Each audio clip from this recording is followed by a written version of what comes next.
Good morning to all.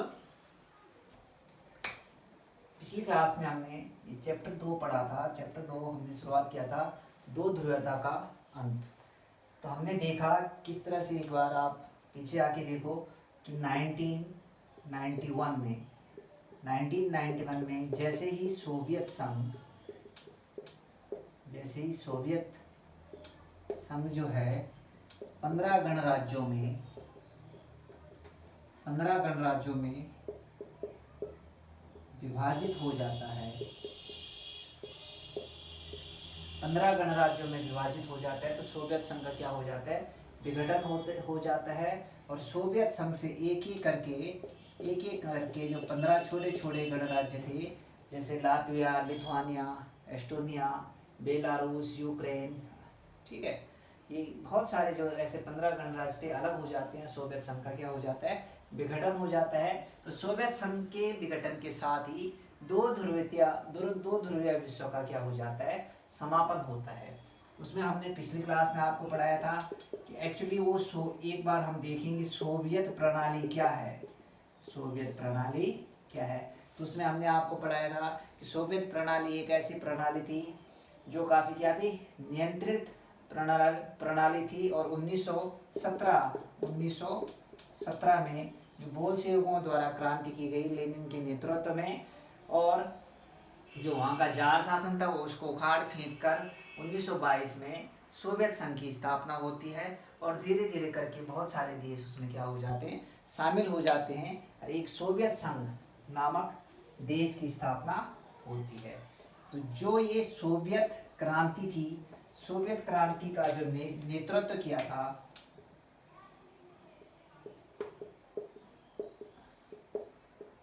Soviet क्रांति का नेतृत्व किसने किया था, व्लादिमीर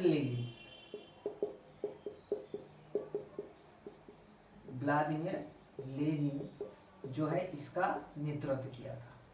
जो व्लादिमीर लेनिन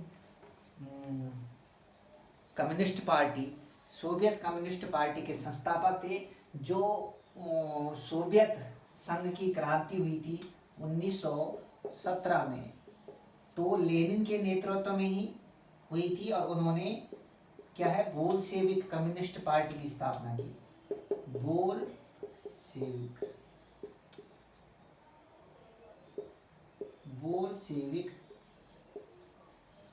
कम्युनिस्ट पार्टी, उन्होंने बोल्शेविक कम्युनिस्ट पार्टी की स्थापना की जाती है व्लादिमीर लेनिन के द्वारा, वही कम्युनिस्ट पार्टी। और जो लेनिन प्रभावित थे, लेनिन किससे प्रभावित थे, कार्ल मार्क्स। जो कार्ल मार्क्स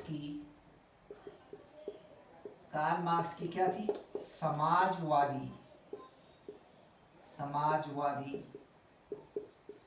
जो नीति थी, समाजवादी नीति जो थी, इससे प्रभावित थे व्लादिमीर लेनिन। जैसे आपको हमने पिछली क्लास में पढ़ाया था कि जो कार्ल मार्क्स जर्मनी के एक दार्शनिक थे, एक क्रांतिकारी दार्शनिक थे, जो समाज में जो शोषण हो रहा था, या समाज में जो पूंजीवाद का बढ़ता हुआ विस्तार हो रहा था, और उस पूंजीवाद से जो है समाज में दो वर्ग पैदा हो रहे थे, हैप्स और हैप्स नॉट, या एक शोषक वर्ग और एक शोषित वर्ग पैदा हो रहे थे पूंजीवाद के कारण। कार्ल मार्क्स वो व्यक्ति था जो इस शोषण को दूर करना चाह रहा था, और शोषण को दूर करने के लिए उसने विभिन्न प्रकार के अपने थ्योरीज दिए हैं। अगर कार्ल मार्क्स अलग से पढ़ोगे तो कार्ल मार्क्स के विभिन्न प्रकार की थ्योरी हैं, और सभी थ्योरी ऐसी थ्योरी हैं जो पूंजीवाद का अंत करना चाह रहे हैं और समाज में क्या लाना चाह रहे हैं, समाजवाद लाना चाह रहे हैं। समाजवाद एक आर्थिक अवधारणा है। समाजवाद एक ऐसी अवधारणा है जिसमें समाज के संसाधनों का समतामूलक वितरण होता है। समाज के संसाधनों का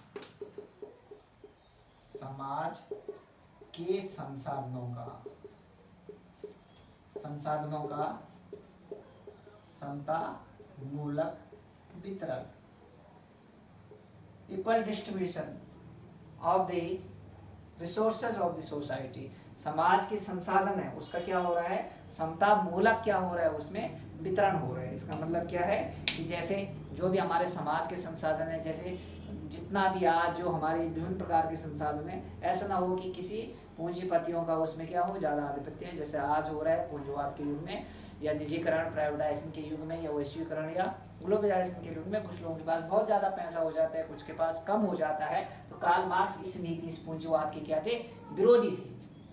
ठीक है, तो उसी कार्ल मार्क्स की विचारधारा से प्रभावित थे व्लादिमीर लेनिन। उन्होंने बोल्शेविक कम्युनिस्ट पार्टी की स्थापना की और पूरब के पूर्वी यूरोप के जो देश थे, पूर्वी यूरोप के देश वो इसी बोल्शेविक कम्युनिस्ट पार्टी में शामिल होते हैं। पूर्वी यूरोप के देश, एक्चुअली सोवियत संघ ही वो देश था, सोवियत संघ ही वो देश था जिसने जो सेकेंड वर्ल्ड वार में जो पूर्वी यूरोप के देशों को फांसीवादी और नाजीवादी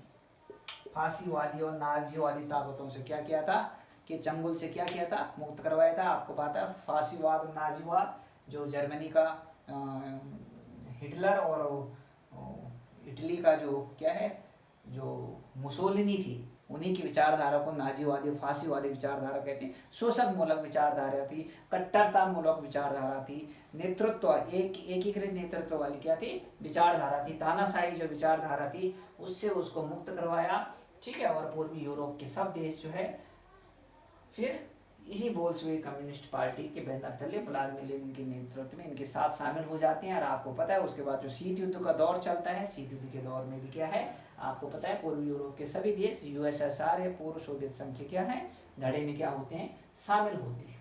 ठीक है, तो वैसे अगर कहा जाए तो जब सेकेंड विश्व युद्ध समाप्त होता है, after second world war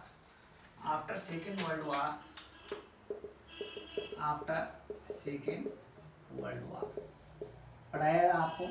second world war में जो, ठीक है, मित्र राष्ट्रों की विजय हो जाती है, लेकिन एक शीत युद्ध चलने लग जाता है सोवियत संघ और अमेरिका के बीच। तो जो सेकेंड वर्ल्ड वार के बाद अगर कहा जाए, शुरुआत में सोवियत संघ था या यूएसएसआर था, ये बहुत मजबूत देश था। क्या था, ये बहुत मजबूत देश था। कैसे मजबूत देश था, देखो इसकी संचार प्रणालियां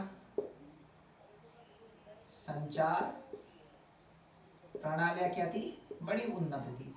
संचार प्रणालियां बहुत उन्नत थी। संचार जैसे यातायात के साधन, ठीक है, डेवलप्ड थी, सब चीज थी, चाहे रेलवे का विकास हो या सड़कों का विकास हो, बहुत बढ़िया संचार प्रणाली सोवियत संघ की थी सेकेंड वर्ल्ड वार के बाद। ठीक है, ऊर्जा संसाधन, विशाल ऊर्जा संसाधन थे, विशाल ऊर्जा संसाधन थे। ऊर्जा जैसे मतलब खनिज हो गया या पेट्रोलियम हो गया, पेट्रोलियम हो गया। आज सोवियत संघ में काफी अच्छे क्या है, पेट्रोलियम उत्पाद हैं। ठीक है, तो विशाल ऊर्जा संसाधन थे, खनिज या पेट्रोलियम का बहुत अच्छे सोवियत संघ में क्या थे, भंडार थे। आज भी सोवियत संघ तेल, मतलब जो खनिज ओल होता है, पेट्रोल डीजल के मामले में क्या है, काफी सक्षम क्या है, देश था। हाँ, अपने उद्योग भी उनके क्या थे, घरेलू उद्योग क्या थे, काफी उच्च कोटि की थे। ठीक है, घरेलू उद्योग बहुत बढ़िया थे, अच्छे उद्योग थे। ठीक है, अच्छे उद्योग थे, बहुत अच्छी कल्याणकारी योजनाएं चलाते थे। कल्याणकारी